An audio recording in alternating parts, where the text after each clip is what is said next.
So good morning.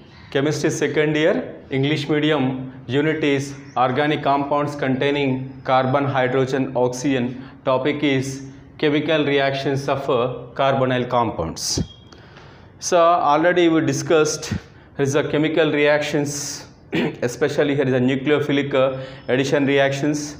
Then next one is a reductions and oxidation. Just one type of oxidations are discussed, that is a Tollens test is discussed under the oxidation reactions. Then the remaining one more oxidation test that is called as here is a failing test. Okay, the failing test, failing reagent is one more mild oxidizing agent. Mild oxidizing agent to distinguish aldehydes from ketones. Okay, yes. What is a composition of a failing reagent? Let's see. It's a failing reagent comprises of two solutions, that is it is a failing solution A, failing solution B. Okay, it's a failing reagent. Failing reagent is made by means of two solutions, failing solution A, failing solution B. Yes, failing solution A consists of it is a aqueous copper sulfate solution. Aqueous copper sulfate solution. Here is a blue colored solution. The next one is failing solution B is alkaline sodium potassium tartarate.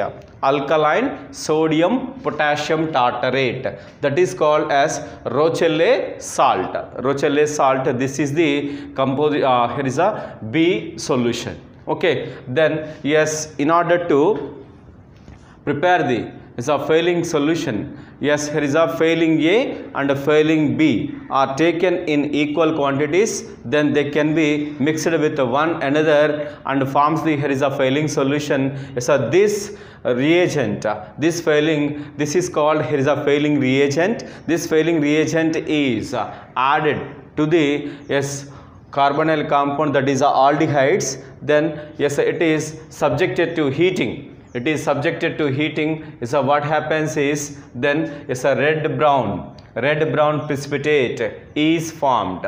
Then it's a cuprous oxide. Okay, cuprous oxide. Here is a cuprous oxide formed as there is a red brown precipitate. Then it's a aldehyde is converted to carboxylate ion. Okay, it's a aldehyde is converted to carboxylate ion. Then next one in the solution is a red brown precipitate is formed. What is its composition is cuprous oxide. Cuprous oxide. Here is we are taking a failing solution A consists of aqueous copper sulfate. Aqueous copper sulfate is a copper ion is in +2 oxidation state. +2 oxidation state. So this reaction is carried out in presence of basic medium. Here is a basic medium. Then is a failing alkaline sodium potassium tartarate. Okay, then here is what cupric ions. Cupric ions are converted to cuprous ions. Then yes, from here to here there is a decrease in oxidation number, that is called as there is a reduction. From here to here aldehyde is converted to carboxylate, that is yes, here is a oxidation. So oxidation is taking place from aldehydes to carboxylic acids. Okay, carboxylate. So that's why it is just a mild oxidizing agent. Whereas suppose aromatic aldehydes are mixed with a failing reagent, then they do not give the positive test, that is they do not form the red brown precipitate. Suppose if you take the here is a benzaldehyde, that is a aromatic aldehyde is best example is benzaldehyde. When benzaldehyde is taken in test tube and if you add the here is a failing solution A and failing solution B, then there is a failing reagent is formed. This failing reagent when it is added to aromatic aldehyde, that is a benzaldehyde, subjected to heating, then there is no formation of a red brown precipitate. Based on this reason aromatic aldehydes do not respond to this test. Just aliphatic aldehydes gives the positive test to the here is failing test. Then Tollens test and failing test. Tollens and Fehling test, these two are used to distinguish the aldehydes from ketones. The important thing is Fehling test is a positive for aliphatic aldehydes only. Aromatic aldehydes do not respond to this test. Okay, then cupric ions are converted into cuprous ions, red brown precipitate is formed. Okay, then let's see the oxidation of methyl ketones by haloform reaction. Okay, suppose here is carbonyl compounds. Here is in general, here is aldehydes or ketones. If they are having methyl keto functional group or not, then that can be identified by the haloform test. Okay, is a haloform test. By using haloform test, we can identify the methyl keto. Yes, whether the aldehydes or ketones are having a methyl keto or not. Okay, it can be identified. Then how? Here is what? So this is a methyl keto functional group containing carbonyl compound. Suppose if R equal to H, acetaldehyde. Okay, if R equal to CH3, then that is called as, here is a acetone. Okay, then yes, sodium hypohalite. Sodium hypohalite X equal to is a chlorine, bromine, iodine. Suppose sodium hypohalite can be made, yes, by taking the sodium hydroxide is treated with a chlorine, then sodium hypohalite is formed. Suppose if sodium hydroxide is treated with a bromine, then sodium hypobromite, then sodium hypoiodite. So sodium hydroxide, then next one is iodine. Then yes, here is sodium hypohalite is taken as a reagent. Then yes, in presence of sodium hypohalite, then what is a methyl keto functional group containing compounds can form the, here is a sodium salts of carboxylates. Methyl keto containing carbonyl compounds can form the sodium carboxylates. Then next one is a methyl group. Methyl group is converted as, here is what? Is a CHX3. Suppose if it is X equal to Cl, CHCl3 chloroform. If it is X equal to Br, then here is a CHBr3 bromoform, then CHI3 iodoform. Okay, so this is the so in order to identify the methyl keto functional groups present in the carbonyl compounds, then iodoform test is used. How? Then suppose if this compound, so this is the methyl keto functional group containing compounds, then when it is treated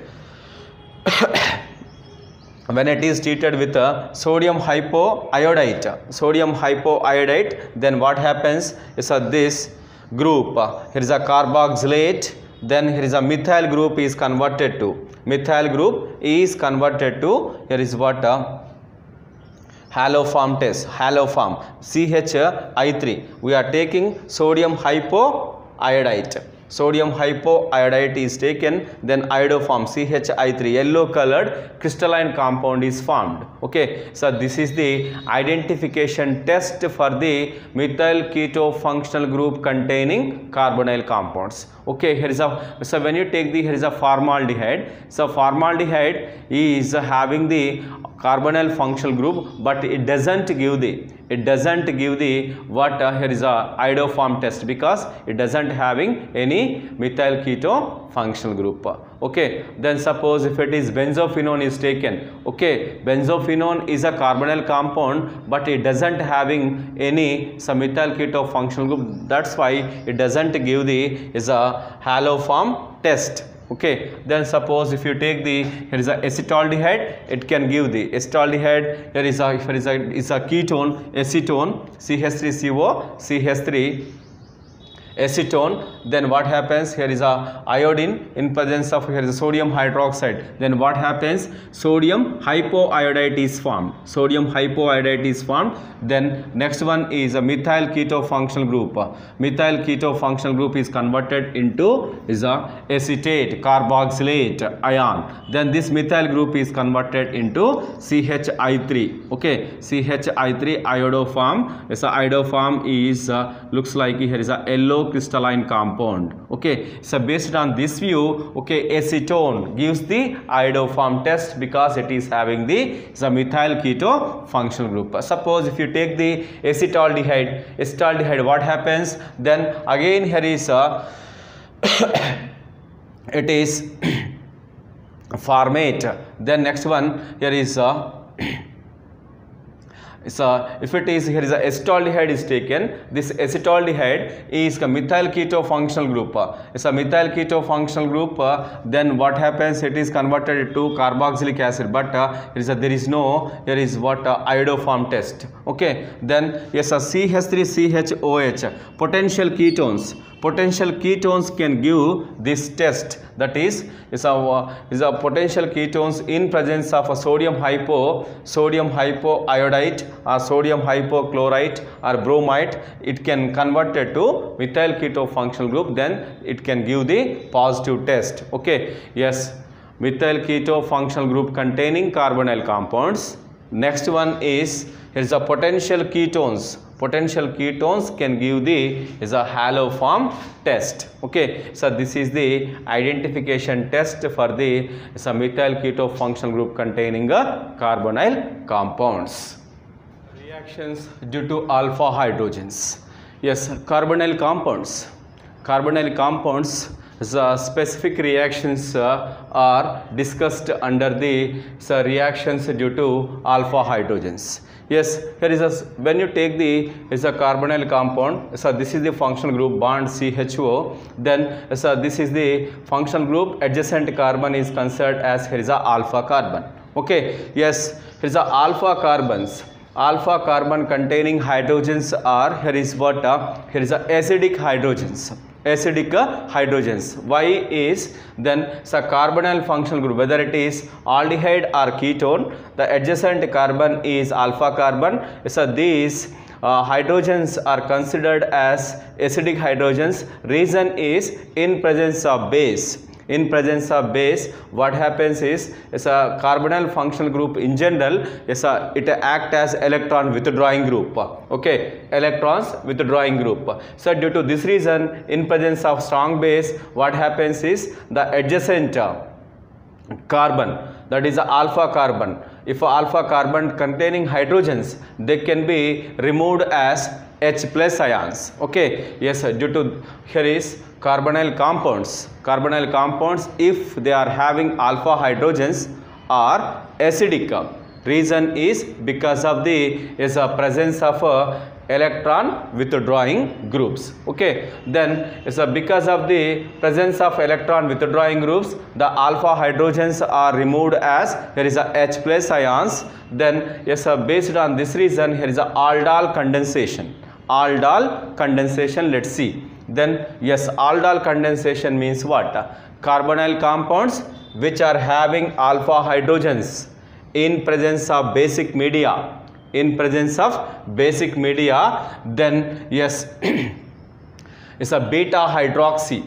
Beta hydroxy carbonyl compound is formed. So this beta hydroxy carbonyl compound, yes, easily undergoes here is a dehydration and forms the here is what here is a this is alpha beta unsaturated carbonyl compound is formed. Alpha beta unsaturated carbonyl compound is formed. So this is called as aldol condensation. Aldol condensation means what? The alpha hydrogens containing carbonyl compounds in presence of base like sodium hydroxide or potassium hydroxide. In general, here is a strong basis. Then yes, beta hydroxy carbonyl compound is formed, yes, which easily undergoes removal of water molecule and forms the alpha beta unsaturated carbonyl compound is formed. So this is called as aldol condensation. Okay, yes, here is we are taking acetaldehyde.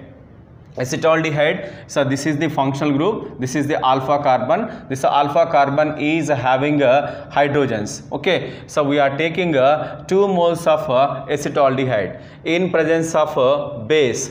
Then what happens from alpha carbon? Yes, H plus ions. Okay, yes, here is a alpha carbon, there is a hydrogen is removed as H plus. As a result of that, CH2 minus COH. Okay, so carbanion generation takes place. This carbanion attacks on the another mole of acetaldehyde molecule. As a result of that, a beta hydroxy. So this is the alpha carbon. So this is a beta carbon. Beta hydroxy aldehyde is formed. So this beta hydroxy aldehyde easily undergoes, here is a dehydration and forms the, here is a alpha beta unsaturated carbonyl compound. Yes, so that is, here is a when acetaldehyde is used, then aldol condensation product is but2-enol. But2-enol, that is after second carbon, there is a double bond is there, overall carbons are 4, but2-enol. Okay, yes, aldol. So why do we call aldol is what?